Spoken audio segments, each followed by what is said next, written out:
Yeah,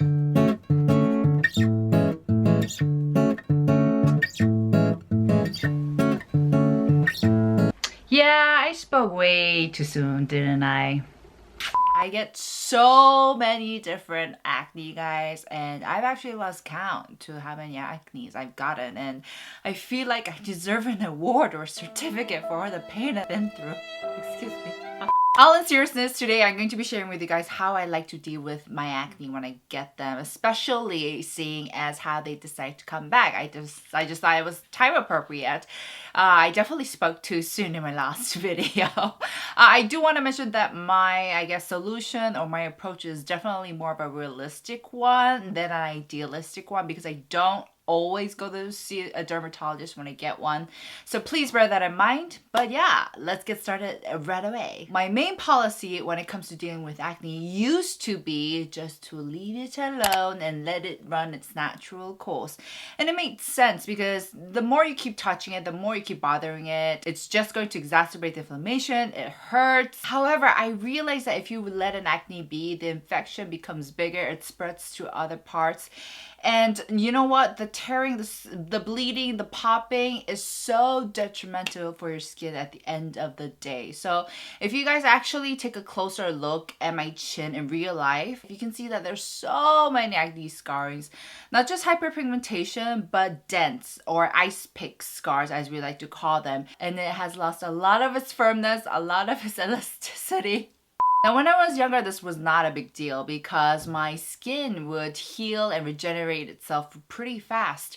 However, now that I'm aging, so does my skin. Yay, it's a natural thing, guys. But because of that, I noticed that the healing process has gotten a lot slower. Like, I mean it. Like, I've just downgraded from a Ferrari to, I don't know, I actually have no idea about cars, but you guys know what I mean. A bicycle. Yes, I downgraded from a Ferrari to a bicycle. And that's why my policy when dealing with acne has changed to don't touch it, but improvise when necessary. And so I no longer just let the acne run its course. I try to stop the inflammation from getting worse before it's too late. And this is where all the spot treatments, the pimple patches, injections come in. Now, I've actually only gotten the injection one time and I vlogged the process. I just got it recently and I vlogged the process so I could share with you guys, and I'll get into that later. So let me walk you guys through the details practically from now. Let's go. So first, I would like to start with the smaller pimples with or without pus. And these are just smaller in size. They're not like the hormonal acne where they just decide to set up tents on your face. These are small in size. They don't swell up as much. They don't hurt as much. And these occur because I've touched my face with my nasty fingers, which are loaded with bacteria, or I just didn't do a thorough job in exfoliating my excessive sebum. I feel like these are a bit easier to control. I especially love using spot treatments. This is the one that I've been obsessed with recently. This is the ISOI Acne Dr. First Speedy Spot. Basically what this wonderful product does is once you apply it on top of an evolving acne or pimple, it really helps calm it down and prevent the inflammation getting worse. It's really effective. I mean, especially because the formula dries down and it clings onto your skin. Whereas like all the other ones, a lot of them get transferred or like smeared off on my blanket or while I'm sleeping, but this stays on because it hardens. And the faster you use them in the earlier stages of the pimple evolving, the more effective it is. I feel like it doesn't work as well when the pimple is already ripe with pus. I know that's a disgusting way of saying it, but I feel like it's the most exact way of expressing it. Now, even if the acne is ripe with pus and it's like ready to be popped, I try my best to leave it. It is very rare that I pop it nowadays. Before I used to pop them like on the clock. I used to be like, let's get this party popping, you know, like literally popping.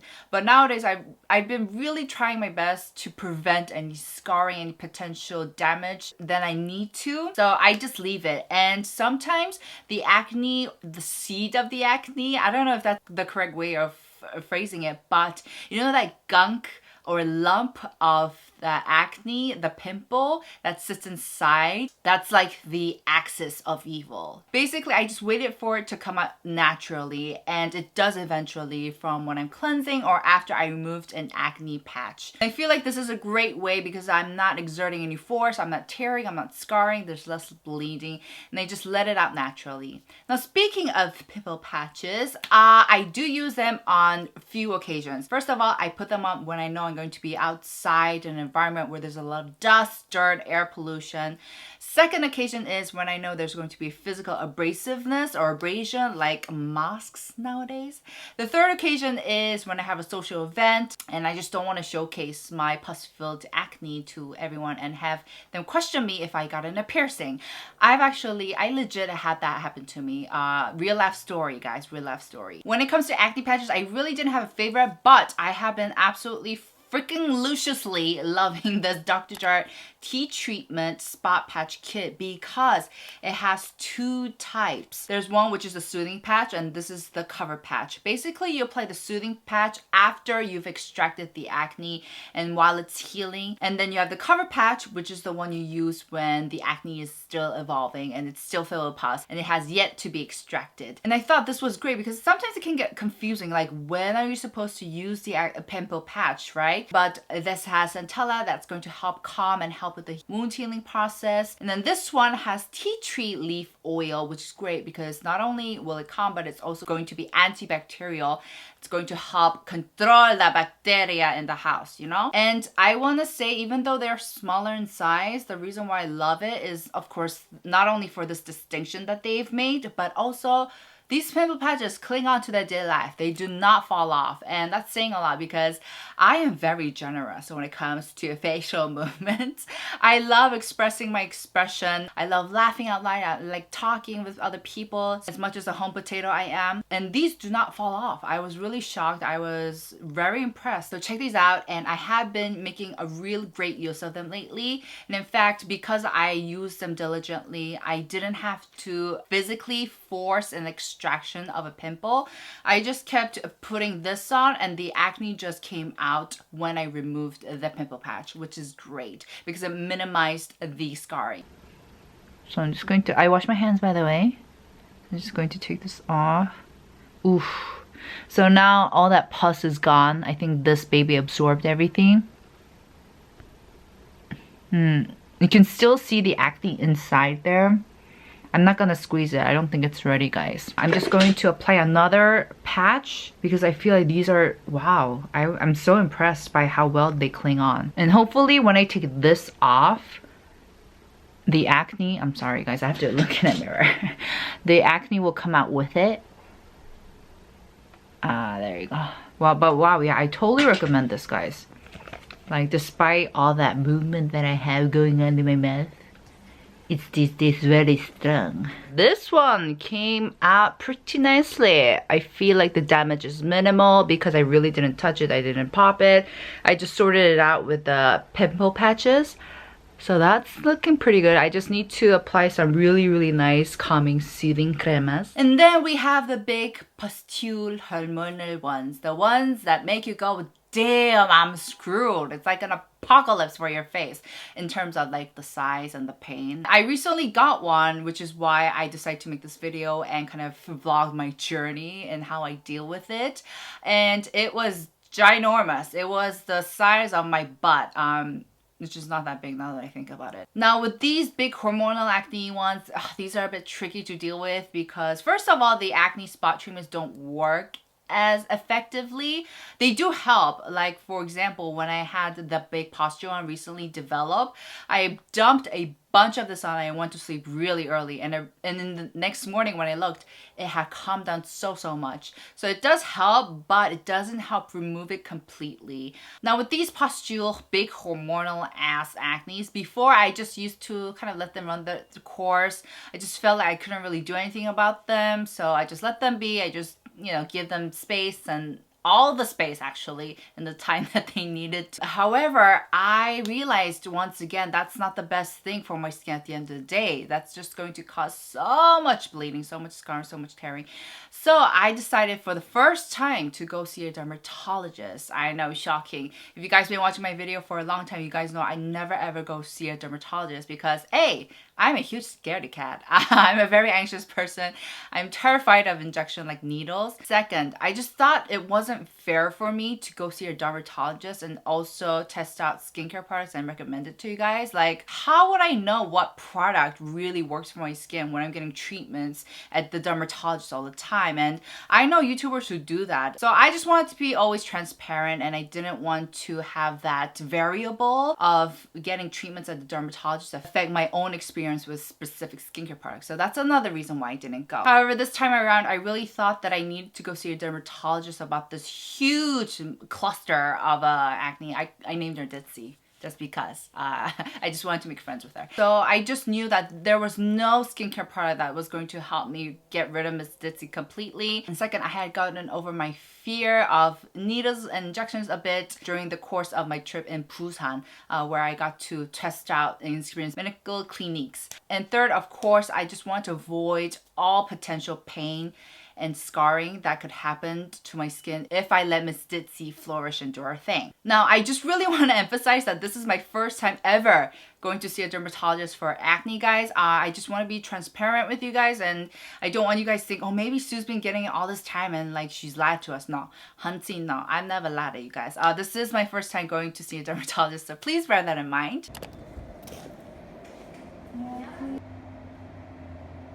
I just came back. I got the injection, I want to say 3 hours ago, and then I went to a cafe and got some work done. And so this is how the acne is looking right now. I mean, it's still there, but I feel like a lot of the redness has died down. Can you guys tell?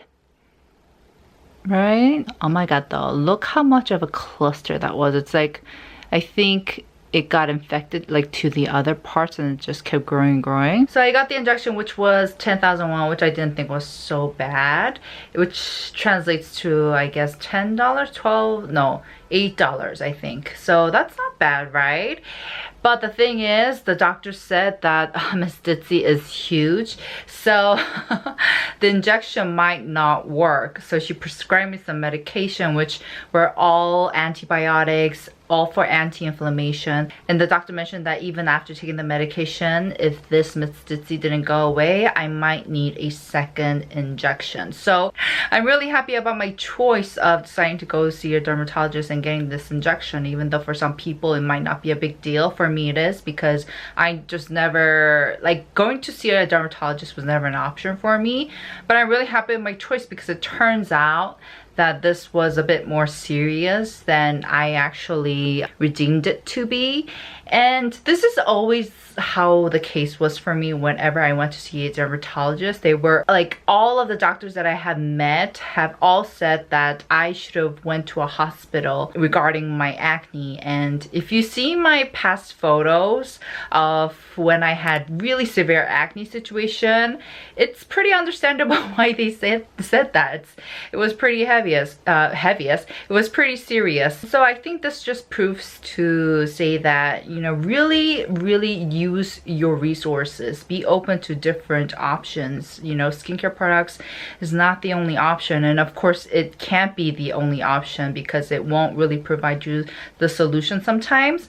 Sometimes you do need professional help, you do need professional advice, and so I'm actually really relieved that I got the injection, even though like the result might not be so amazing. But I think we have to give it a couple of more days. We'll see how this turns out for sure. So the injection that I got was a triamcinolone injection, aka 염증 주사 in Korean, and it's basically a type of steroid injection that's going to reduce our immune system's response to the acne and thus help reduce any symptoms such as swelling, inflammation, redness. And the doctor doctor also prescribed me some medication. These medications were all also to help with the inflammation, and they're antibacterial, and they're there to make sure that the acne bacteria doesn't spread and infect the other parts, which makes sense because Miss Ditzy was not this big to begin with. She was very cute. She was humble. She knew how to stay humble, but she just kept growing and growing. So it makes sense that this, as it got infected, it would spread to other parts. And I think the medication was a great help. So this is currently how my skin looks like. I still have a bit of the redness from the aftermath inflammation. And Miss Ditzy here, oh boy, she is not being humble at all. She's like a showstopper. You guys can't really see as well because of course the lighting reflects a lot of it off, and also I've done a really good job in putting on makeup in the way that makes me look like I have great skin. It's called my fake gloss skin tutorial. If you guys want to see it, leave a comment down below. Now for the aftercare, I feel like this process is as important as all the steps that I've taken before, because you really want to prevent hyperpigmentation as much as possible. So in this step, I use a lot of really calming products. Right now, I've been really into using the Etude House Sunjang 10 Panthensoside Cica Balm, and I mix it with the ordinary 100% organic cold pressed rosehip seed oil. This combination works great because this is going to help calm my skin, and then this one's going to help with the hyperpigmentation. I cannot speak today. This also has Panthensoside, Panthensoside, which is great for the wound healing process. So I've been using the two combination really well nowadays. And the last thing that I do is that I take care of myself way more. It's not my video if I don't emphasize the importance of self-love, taking care of your health, looking at what's going inside. Because I don't believe acne occurs, especially hormonal acne. I don't believe that they occur for no reason. This is a sign. This is telling me something's up. So definitely when I get these hormonal acnes, I definitely retrospect. I'm like, okay, what are the things that I've been stressed about for the past month? And is there a way that I can fix it and deal with it?